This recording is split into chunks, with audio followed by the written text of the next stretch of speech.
falando em interpretação jurídica, o ministro do Supremo Tribunal Federal, Luiz Fux, votou para responsabilizar as redes sociais por conteúdos publicados por usuários. O ministro é relator de uma das ações que discutem o artigo 19 do Marco Civil da Internet. Atualmente, as plataformas só são responsabilizadas se elas não cumprirem uma ordem judicial de remoção. Com o voto de Fux, a Corte tem o placar de 2-0 para obrigar as plataformas a retirar conteúdos ilegais sem notificação da Justiça. O julgamento foi suspenso por um pedido de vista do presidente da Corte, Luiz Roberto Barroso, e será retomado na próxima quarta-feira. E aí, por que eu enfatizei, Ellen, a questão da interpretação? Porque eu já ouvi argumentos de ambos os lados, daqueles que defendem a constitucionalidade do Marco Civil da Internet, o artigo 19, porque há uma preocupação sobre qual vai ser a régua para que essas redes sociais determinem um conteúdo que deva ou não ser eliminado, ser excluído. E também até vejo sentido em argumentos contrários, né, que vão no sentido oposto. Qual a sua opinião sobre isso? Olha, Lívia, eu, primeiro, sou super favorável a uma regulamentação das redes. A gente precisa regulamentar, precisa de um Estado e de uma política de Estado quando a gente fala sobre redes. Agora, nós temos o Marco Civil da Internet, que foi debatido, teve audiência pública, foi realmente algo estruturado junto com a sociedade brasileira. E lá está muito claro que as redes têm que remover um conteúdo a partir do momento que eles têm ali uma instrução da Justiça. Eu tenho muito medo quando a gente torna isso, por exemplo, eu vou lá e faço uma denúncia contra a Priscila.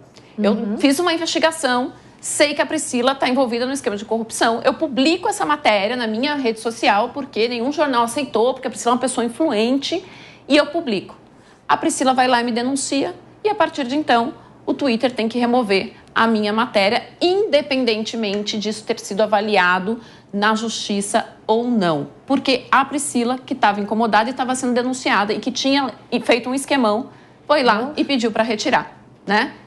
Isso é uma censura e que vai favorecer algumas pessoas. Então, é muito difícil você dar esse controle de uma forma tão ampla. Eu tendo a discordar do voto do ministro Fux e concordar com o marco que a gente tem hoje. Porque hoje você vai ter que fazer essa remoção desde que ela tenha passado por um processo legal, uma instrução legal. Agora, quando você flexibiliza isso de uma forma tão grande, de fato, você começa a ameaçar uma liberdade de expressão. Eu sinto, Priscila, que a gente está caminhando para talvez uma modulação que é muito criticada por algumas pessoas, quero te ouvir sobre isso também, do STF nesse assunto. Por quê? Há essa preocupação que a Ellen destacou. Acho que em programas anteriores você já havia alertado para essa questão, né, das próprias plataformas definirem o que deve ou não ser excluído com base nessas notificações de usuários que se sentem ofendidos, porque é uma questão muito complexa. Só que tem alguns pontos sobre postagens ofensivas que são muito claros e evidentes. Postagens racistas que fazem apologia ao suicídio, à violência contra a mulher, à violência como um todo. Existem algumas questões que realmente você ter de aguardar, queria saber a sua opinião, você ter de aguardar uma decisão da Justiça para eliminar esse tipo de conteúdo. Até lá ele já foi, postado, repostado, multiplicado, já prejudicou muita gente. E aí é nesse ponto que muitos acreditam que o STF vai modular. Para essas situações, o artigo 19 do Marco Civil não se aplicaria, não teria necessidade de aguardar a decisão da Justiça. Para as outras, talvez. Lívia, aqui a gente está precisando daquele deputado que fez o projeto de lei da arma. Por quê? Se você colocar... Por causa do quê? Vou explicar. Imagine eu esperar para a justiça. As plataformas, a gente não tem mais alcance. Pode ter cena de nudez, pode ter cena, né, de sexo, conteúdo sexual, enfim. A gente até acionar a plataforma e ele te dá uma resposta, demora. A maioria das vezes, quando a gente precisa acionar, é pelo meio da justiça. Eu falo isso, né? Já citei aqui em outra oportunidade. Eu já falei isso para vocês numa outra mesa, que eu coloquei lá um conteúdo coloquei aspas, a plataforma me restringiu, me deu lá várias, eu não sei como fala, eu não sei o termo aí tecnicamente, mas me deu lá algumas, me brecou de várias coisas, eu não podia, a pessoa ia me adicionar, falava que eu era fake news, enfim, e não tinha para quem recorrer, né? Então, a minha preocupação, Lívia, não é no cenário em que é explícito esse conteúdo criminoso, né? A minha preocupação, e eu acho que vai ser de todo mundo, e até acho que também é a dos ministros, né? Muito embora eles tenham dito aí, nos 2 votos que prezam aí pela inconstitucionalidade do artigo 19, é a força que a plataforma vai ter em qualquer conteúdo, mas nada do mesmo, porque ela já tem essa força. Então, se ela quiser te tirar por um conteúdo que ela entendeu, vez ou outra, um monte de gente coloca lá, eu não entendi nem por que esse conteúdo foi restringido. A plataforma entendeu como, né, ofensivo, ou alguém denunciou e tirou. E conteúdos que são de fato ofensivos, ela deixa, ela mantém. Então, eu acho esse critério uma balança muito pendendo para o lado de quem ela quer. Esse é um problema. Agora, a gente tem que tomar cuidado, porque a censura vai existir de todo jeito. Seja a gente utilizando, e eu sou super a favor da liberdade de expressão e o controle do direito penal para essas hipóteses criminosas. O direito penal vai fazer esse freio, né? De não permitir que a gente, ao exercer a nossa liberdade de expressão, macule um bem jurídico que é tutelado pelo Estado ou de outra pessoa. Agora, o problema está...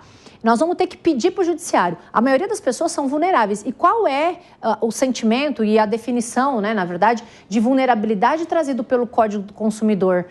Eu não posso lutar contra ele. Então, imagine que as pessoas, muito embora sejam vulneráveis, elas vão ter que acionar o judiciário, procurar PROCON, procurar a Defensoria Pública, em várias situações onde, regulamentando o poder direitinho dessa plataforma e até multando ela, como já acontece, em caso dela não retirar, talvez seria um cenário mais próximo da resolução desse conflito, do que buscar o judiciário, já que isso já é assim, muitas pessoas vão deixar para lá, vão ficar censuradas e às vezes vivem disso, né, dentro das plataformas. Carla. Olha, eu olhando aqui um pouco, né, de fora, né, porque não é essa a minha área, eu vejo que nós temos 2 casas. Nós temos uma casa física nossa e uma casa virtual. E nessa diferença, né, você não vai à casa de alguém, tá com um ovo, um pedregulho na janela dela e sai andando. Então, do mesmo jeito que você não pode fazer isso dentro da plataforma de rede social. Ou, pegando o nosso tema aqui, você não passa na porta da casa da pessoa, dá um tiro nela lá dentro e sai andando. Então, a plataforma, rede social, o que for, ela não pode cometer crime. Então, e é uma atividade, ou seja, a sociedade como um todo, o Estado, a sociedade como um todo tem que evitar isso. Por um outro lado, a gente tem a questão da velocidade, como a Priscila falou, né? Então, nós temos 2 casas. Se acabam com a tua imagem virtualmente falando, aquilo pode ser o seu negócio, pode ser a sua profissão, a sua vida. Então, repare que a gente está com um problema de velocidade e de modulação, que é exatamente isso que a gente está discutindo aqui. Então, se há um crime, calúnia, injúria, difamação, você não pode deixar isso passar. E, além do que, a gente está trabalhando hoje, já discutindo vastos materiais a esse respeito, de como as redes sociais ferem a estrutura democrática, como que ela impacta nas eleições. As pessoas, elas, através das redes sociais, elas acreditam mesmo, só falta acreditar no ET Bilu. Então, o que acontece? A gente precisa tomar cuidado, porque a pessoa acredita no ET Bilu e aquilo ali vai caminhando, ela vai para uma agressão lá com a outra pessoa, ou o tal do cancelamento. Então, repare que é tudo junto, é uma estrutura nova, né? Historicamente, novíssima para a gente gerenciar, mas eu acho que essa modulação, ela é importantíssima, ela precisa ser feita, porque você não pode passar na casa de alguém, dar um tiro, mata a pessoa lá e sai andando, nem na virtual e nem na sua casa física. E aí tem um ponto de preocupação, Raquel, porque há esses casos que a gente está discutindo aqui em que a violência é tão explícita e o cometimento do crime é tão claro que talvez caberia essa modulação, mas no próprio voto do Toffoli, por exemplo, quando ele descreveu os casos em que as plataformas devem responder de forma objetiva,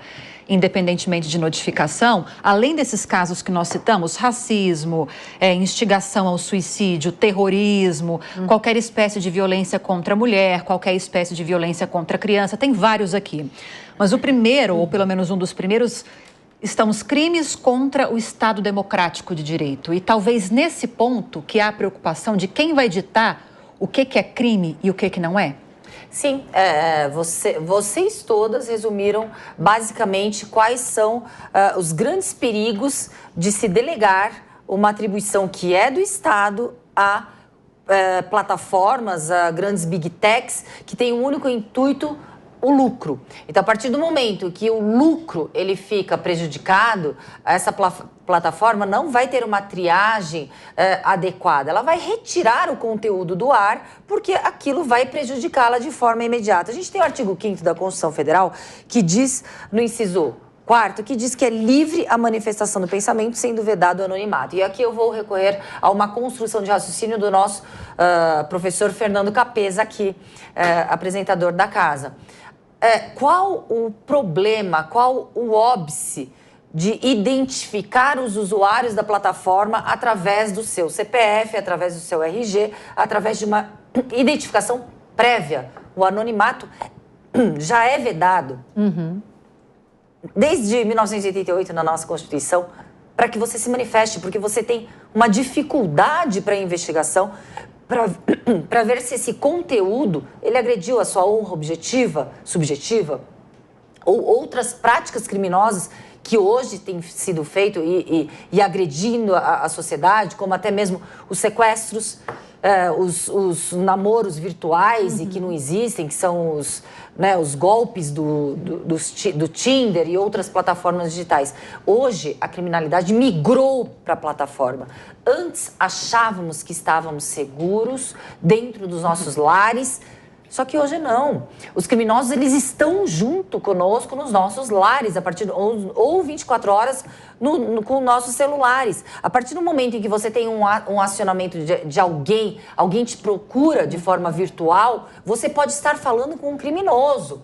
Então, é necessária a identificação para que essas plataformas, ou elas se responsabilizam de forma integral algum ato danoso que a pessoa sofreu, e eu estou falando em um crime que aparentemente é leve, mas uma honra subjetiva e objetiva maculada e violada, ela é muito grave, pode perpetrar a vida inteira de uma pessoa numa construção profissional, por exemplo, e pessoal. Então, eu acredito que eu não vislumbro dificuldade nenhuma da obrigatoriedade através de lei para que, se você quer participar e ser usuário de uma plataforma, de uma Big Tech, você tenha a identificação ali.